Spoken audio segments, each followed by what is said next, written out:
Voilà, j'ai plusieurs questions, donc dans l'ordre. Est-ce qu'il y a possibilité de réparation pour qu'on ne soit plus mamzer, vu que l'enfant n'est pas responsable de son état? C'est une très bonne question. Et c'est une question qui demande pourquoi est-ce qu'il y a le statut de mamzer? C'est pas du tout sa faute. La femme, c'est-à-dire sa mère, elle était une femme mariée. Elle était partie avec un deuxième homme. Elle était avec un homme, avec un autre homme, et donc finalement c'est un problème.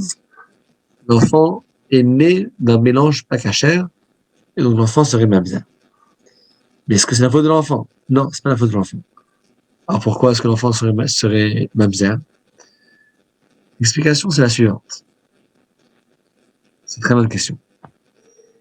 L'explication est la suivante. Vous savez ce qui est écrit sur les bouteilles d'alcool?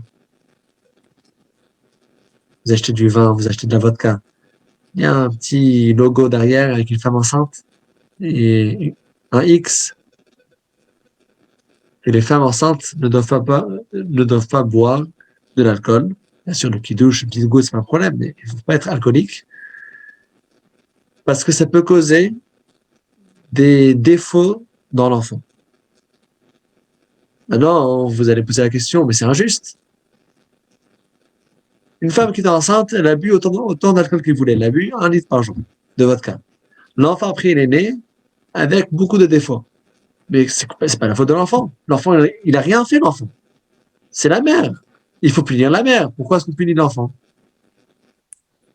La réponse, elle est toute simple. On ne punit pas l'enfant, c'est pas une punition. C'est juste une conséquence directe de ce que la mère a fait. L'enfant, il est conçu d'une façon spécifique. Pourquoi est-ce qu'il y a tout la lachat avec une kitoucha? Le mariage, ça doit être fait de façon spécifique. Et pourquoi est-ce qu'il y a le mikvé? Tout ça, c'est pour amener une tahara parce que c'est pas une blague, c'est pas un jeu d'enfant. Lorsqu'on se marie, qu'on rapporte des enfants dans le monde, les enfants, ils sont créés. C'est une création où il y a 3 partenaires, Hachem, le père et la mère.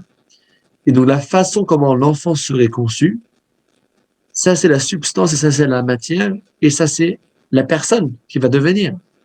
Lorsque l'enfant est né d'un mariage interdit, c'est pas de sa faute. Mais il y a ici un mélange interdit. Donc, c'est une substance différente. Avec des yeux matériels, peut-être on voit pas le côté mamzer. Mais de la façon que les yeux matériels ne voient pas beaucoup d'autres choses. On ne voit pas les atomes. Il faut avoir des lunettes et il faut avoir une vision spéciale pour voir tout ça. Et les tzadikim, ils voient directement. Mamzer, pas mamzer. Euh, voilà, donc ça c'est la réponse. C'est pas sa faute, mais c'est la conséquence. C'est comme ça qu'il est né, comme l'enfant qui est né avec les parents qui faisaient pas, les parents qui faisaient des bêtises.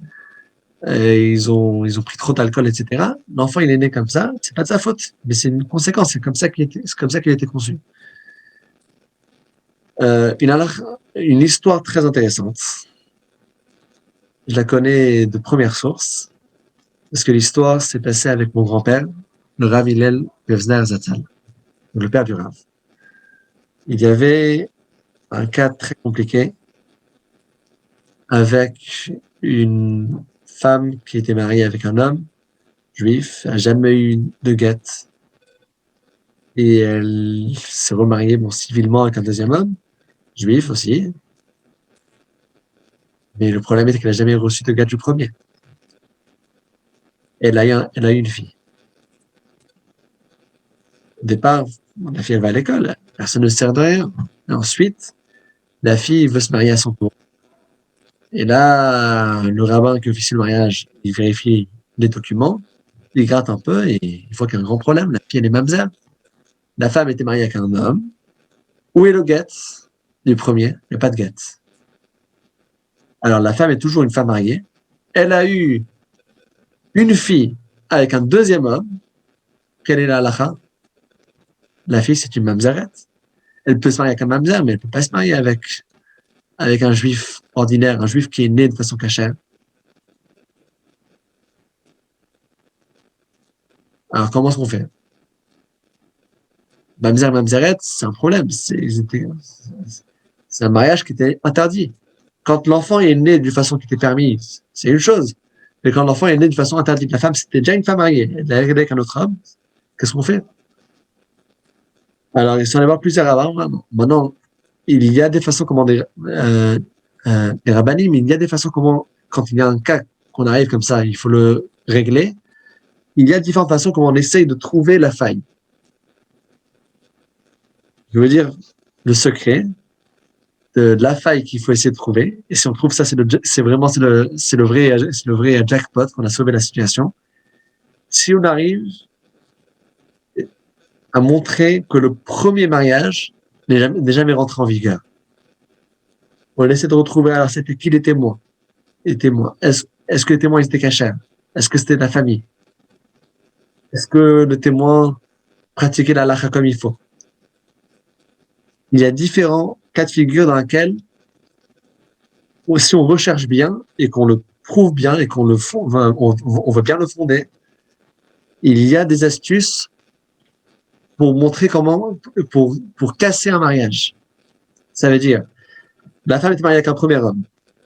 Il n'y a pas eu de guette. Elle était avec un deuxième, il y a eu un enfant.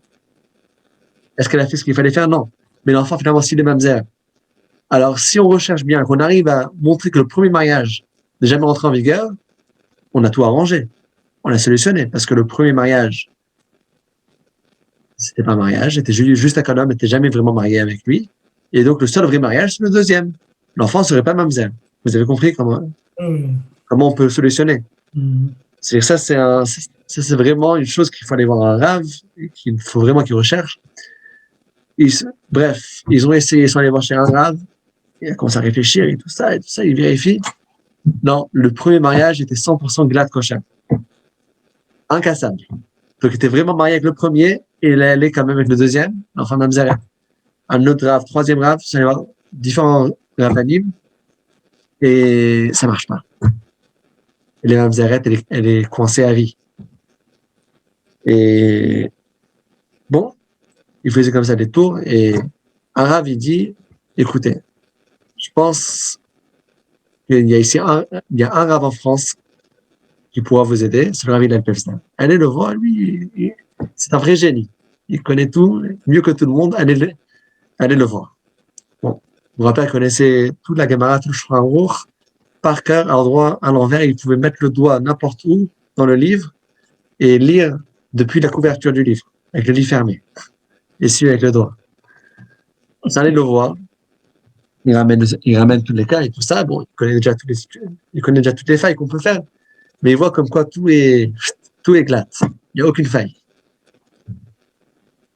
Alors, il regarde sur les trois. Déjà, il reçoit le rapport des autres rabbinim. Mais il regarde tout. Il regarde sur les trois. Il regarde sur le père, il regarde sur la mère, il regarde sur la fille. Il dit, s'il vous plaît, il demande à un monsieur et à la fille de sortir de la pièce. Il y a juste la femme qui est restée. Parce qu'elle reste dans la pièce. Mon grand-père l'a dit, dites-moi la vérité. Cette fille-là, votre fille, elle est pas née de cet homme qui était dans la pièce.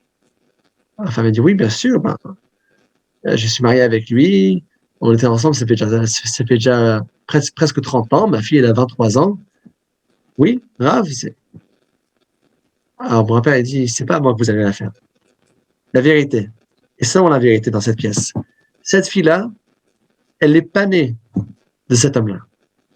Et elle dit, oui. Alors, mon grand-père, il a commencé à hausser le ton. Et il a dit, écoutez, si vous voulez mentir à un rave, ça va mal se finir pour vous. Et bon, bref, je connais pas tous les détails de comment ce qu'il a dit, mais finalement, il a laissé comprendre que ça vaut pas la peine de mentir. Il a dit, de toute façon, je connais la vérité. Et à ce moment-là, elle a éclaté en sanglots et elle a reconnu, en vérité, pendant qu'elle était avec le deuxième homme, le deuxième juif, lui, il avait un travail qui était assez loin, donc il était juste là pour les week-ends, 2 jours par semaine. Et les autres 5 jours, elle allait avec un goy, derrière le dos de son deuxième mari. Alors, mon rappel a dit, dans ce cas-là, on a de la solution. Parce qu'une femme juive mariée avec un goy, la halakha est que l'enfant n'est pas mamzer. Parce qu'un goy, c'est un autre compte. C'est pas le même mélange. Quand il y a un juif qui n'a pas le droit de se marier avec une femme, juive parce qu'elle est déjà mariée, c'est un mélange qui aurait pu se faire, mais qui est interdit. Là, ça fait un résultat mamzer. Mais si la femme juive mariée, elle va avec un goy, il y a une halakha qui est très complexe, et finalement, le résultat, c'est que l'enfant n'est pas mamzer. Donc, dans ce cas-là, c'est super pour la fille. Je pense que c'est pas mamzer. Bon, après, ils avaient demandé comment est-ce qu'ils savaient. Tout le monde après se demandait comment est-ce qu'ils savaient. Comment est-ce qu'ils savaient que c'était pas la fille de ce deuxième homme? Je sais pas, mais ils savaient. Hachem l'a aidé de connaître la vérité. Voilà, juste pour vous donner un petit exemple, comme quoi il y a des fois des cas comme ça, qui sont complexes. Et il faut aller voir des rabbinim pour qu'ils essaient de trouver des solutions. La meilleure chose, c'est de ne pas rentrer dans les problèmes. C'est la meilleure solution dans la vie. Deuxième question. Est-ce que vous voyez qu'à l'époque du roi David, le gars, les soldats donnaient un get femme, ouais. Alors, oui, c'est vrai, à l'époque du roi David, mais c'est pas si évident que ça. Il donnait un get. À l'époque du roi David, il faut savoir, c'est que dans les guerres, à l'époque, on ne retrouvait plus beaucoup de cadavres de soldats après la guerre. Aujourd'hui, pratiquement, on retrace les soldats qui étaient morts dans les batailles. Mais à l'époque, ça allait de tous les sens et dans beaucoup de cas, on ne retrouvait même plus de traces des soldats qui étaient tués. Alors, chacun qui sortait faire la guerre pour le roi David, il devait écrire un get à sa femme, et c'était un get sous condition. Si je ne reviens pas avec tous les soldats à la fin de la guerre, le get rentre en vigueur. Comme ça fait que même si on n'a pas de témoignage comme quoi le mari est mort, la femme, elle sera considérée divorcée. Et ça, c'est plus pratique courante d'aujourd'hui. Alors, le znouz, qu'est-ce que c'est? C'est l'adultère. Quand il y a un homme et une femme qui ne sont pas mariés ensemble, mais qui vont quand même ensemble. Dans le cas d'une femme qui devient folle, est-ce qu'on permet exceptionnellement au mari de se marier à une seconde femme? Oui. Alors, on le permet exceptionnellement.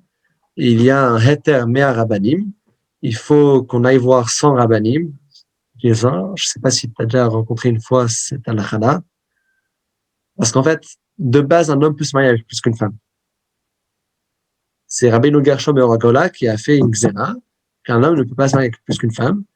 Mais puisque il savait qu'il pourrait y avoir des cas extrêmes dans lesquels il faut le permettre, par exemple, lorsque la femme est devenue folle et que là, on dit à l'homme qu'il n'a pas le droit de donner un guet à la femme, juste pour que la femme reste protégée et que les gens ne fassent pas n'importe quoi.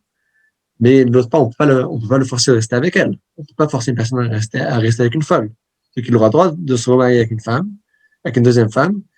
Et Rabbeinu Gershom, il a dit, voilà, que dans un cas où il y a 100 rabbanim qui sont d'accord qu'il pourra se remarier, alors dans ce cas-là, il n'a pas interdit de se remarier avec une deuxième femme. Il savait que c'était pas évident qu'il y ait 100 rabbanim qui sont d'accord sur la même chose. S'il y a 100 rabbins qui sont d'accord sur la même chose, c'est que vraiment c'est un cas extrême. Donc dans ce cas-là, oui. Il pourra se remarier avec une deuxième femme. Voilà. Alors, Chazak ou Baruch, c'est des lois complexes, mais Zat Hashem, qu'on se rende quitte d'études et qu'on célèbre le grand mariage entre nous et Hashem. Vous savez, c'est écrit qu'on est pour l'instant considéré fiancé avec Hashem et le vrai mariage va rentrer en vigueur lorsque Mashiach va venir. Bébé Rabbi Amen. Amen. Amen. Amen. Chazak ou Baruch. Chazak ou Baruch. Merci, Ravi. Oui, vous avez une question? Je vous entends pas. Il y a quelqu'un qui a une question. Vous m'entendez? Maintenant, oui. Je disais que si on aurait écouté que l'histoire de votre grand-père, c'était déjà un super cours aujourd'hui. Mais c'était encore mieux que ça. Merci beaucoup. C'est pas moi qui a fait l'histoire, mais j'ai juste reçu une histoire. J'ai rien fait. Elle était superbe. Oh, Hashem. Chazak ou Baruch. Merci beaucoup. Merci, Ravi. Chazak ou Baruch.